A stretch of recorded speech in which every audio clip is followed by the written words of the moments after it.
My YouTube channel Vijay Kumar नंदन। हाय दोस्तों, good morning. हमारे विजय कुमार नंदन channel में आपका स्वागत है। क्या हाल है, कैसे हैं? हम उम्मीद करते हैं कि आप लोग बहुत अच्छे होंगे। ये कहानी है जिसका नाम है भक्ति की शक्ति। एक बार की बात है, एक संत ठाकुर जी के बहुत बड़े भक्त थे। वह प्रेम भरे हृदय से पूरे दिन रात ठाकुर जी की सेवा में लगे रहते थे।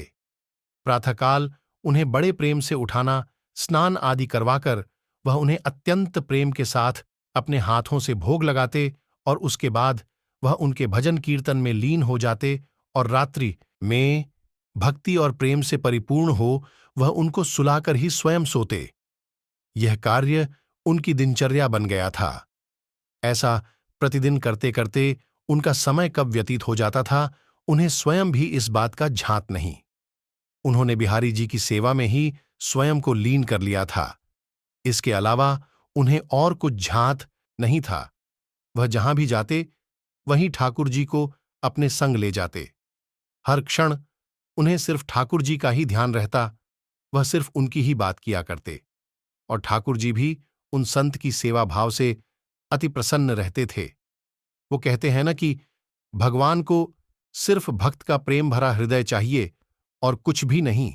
यह बात इस कहानी से सिद्ध हो जाती है कि भगवान को सिर्फ प्रेम और भक्ति की शक्ति से ही वश में किया जा सकता है। एक बार वह संत कुछ अन्य संतों के साथ ट्रेन की यात्रा कर रहे थे। वह संत अपने साथ ठाकुर जी को भी अपनी यात्रा में साथ ले आए और अपनी साथ वाली सीट पर उन्हें विराजमान कर उनको प्रणाम किया। अब उन संत ने अन्य संतों के साथ मिलकर प्रभु की भक्ति में ओत-प्रोत होकर प्रभु भजन और कीर्तन आरंभ कर दिया। प्रभु भजन और कीर्तन की समाप्ति के पश्चात वह सभी संत प्रभु भक्ति की चर्चा में लीन हो गए और कब उनकी मंजिल आ गई उन्हें पता भी नहीं चला। सभी संत एक साथ ट्रेन से नीचे उतरकर स्टेशन से बाहर आ गए और आश्रम पहुंच गए। आश्रम में पहुंचकर जब उन संत का भोजन का समय हुआ तो उन संत ने सोचा कि ठाकुर जी के भी भोग का समय हो चुका है, बिना ठाकुर जी को भोग लगाए मैं भोजन कैसे ग्रहण कर सकता हूं, और वह ठाकुर जी को भोग लगाने के लिए भोग की तैयारी करने लगे। किंतु यह क्या, जब वह संत भोग लगाने के लिए ठाकुर जी को अपने बक्से में से निकालने लगे तो ठाकुर जी तो वहां पर विराजमान ही नहीं थे। यह दृश्य देखकर संत को बहुत आघात लगा। वह अपने चारों तरफ ठाकुर जी को ढूंढने लगे किंतु ठाकुर जी नहीं मिले। वह संत निराश हो गए। अब उन्होंने अपनी व्यथा अन्य संतों से कही तो सभी संत मिलकर पूरे आश्रम में ठाकुर जी को ढूंढने लगे किंतु ठाकुर जी कहीं नहीं मिले। अब वह संत और ज्यादा निराश होने लगे। वह सोचने लगे कि बिना ठाकुर जी के मैं क्या करूंगा। ये बात सोचते सोचते उनके नेत्रों से अश्रु की धारा बहने लगी। ये देख अन्य संत उन सज्जन संत को समझाने लगे कि कोई बात नहीं, यदि आपके ठाकुर जी नहीं मिल रहे हैं तो हम आपको दूसरे ठाकुर जी ला देंगे, किंतु आप अपना मन हल्का मत करिए। किंतु वह संत नहीं माने। वह लगातार रोइए जा रहे थे और यही कह रहे थे कि मुझे तो अपने वही ठाकुर जी चाहिए जिनसे मैं रोज लाड़ लड़ाता था। उनके अलावा अन्य कोई नहीं चाहिए। उन्होंने अन्न और जल भी ग्रहण नहीं किया। ऐसा करते करते 4-5 घंटे बीत गए। इधर ठाकुर जी कहीं मिल नहीं रहे थे और उधर संत जी की तबीयत रो रो कर खराब होती जा रही थी।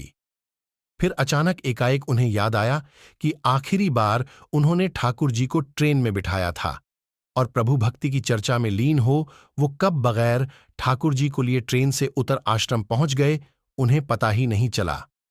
यह बात सुनते ही समस्त संतों ने उस सज्जन संत से कहा कि अब तो 4-5 घंटे बीत गए, वह ट्रेन बहुत दूर चली गई होगी। यह बात सुनकर सज्जन संत ने अन्य सभी संतों से कहा कि मुझसे गलती हो गई कि मैं बगैर अपने ठाकुर जी को लिए ट्रेन से उतर आश्रम पहुंच आया, किंतु मेरे ठाकुर जी मुझे छोड़कर कहीं नहीं जाएंगे। मुझे पूर्ण विश्वास है कि ठाकुर जी मेरी वहीं प्रतीक्षा कर रहे होंगे।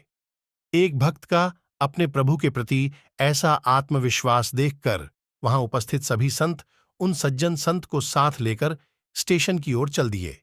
स्टेशन पहुंचकर संतों ने स्टेशन मास्टर को अपनी सारी कहानी सुनाई।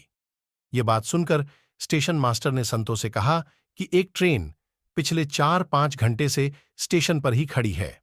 हम सभी बहुत परेशान हैं कि बिना किसी तकनीकी समस्या के वह ट्रेन आगे क्यों नहीं बढ़ रही है। स्टेशन मास्टर की इन बातों को सुनकर संतों को समझने में तनिक भी देर न लगी कि यह सब तो उस लीलाधर की एक लीला थी, और वह मुस्कुराते हुए अपने ठाकुर जी को लेने चल दिए। ट्रेन की बोगी में पहुंचकर जब उन संत ने ठाकुर जी को देखा तो ऐसा लगा मानो जैसे वह एक बच्चे की भांति बैठकर अपने पिता का इंतजार कर रहा हो कि कब उसके पिता आएंगे और उसे ले जाएंगे। तब उन संत ने ठाकुर जी को प्रणाम कर और क्षमा याचना करते हुए ठाकुर जी को लेकर ट्रेन से नीचे उतर गए। अंत में यह दृश्य देखकर सभी अचंभित रह गए।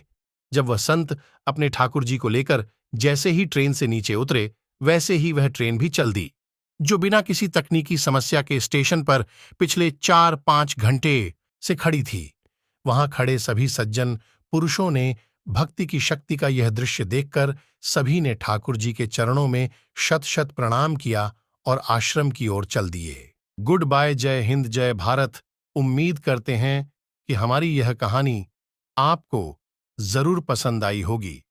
कृपया हमारे विजय कुमार नंदन चैनल को लाइक, शेयर और सब्सक्राइब जरूर करें। तहे दिल से प्रणाम।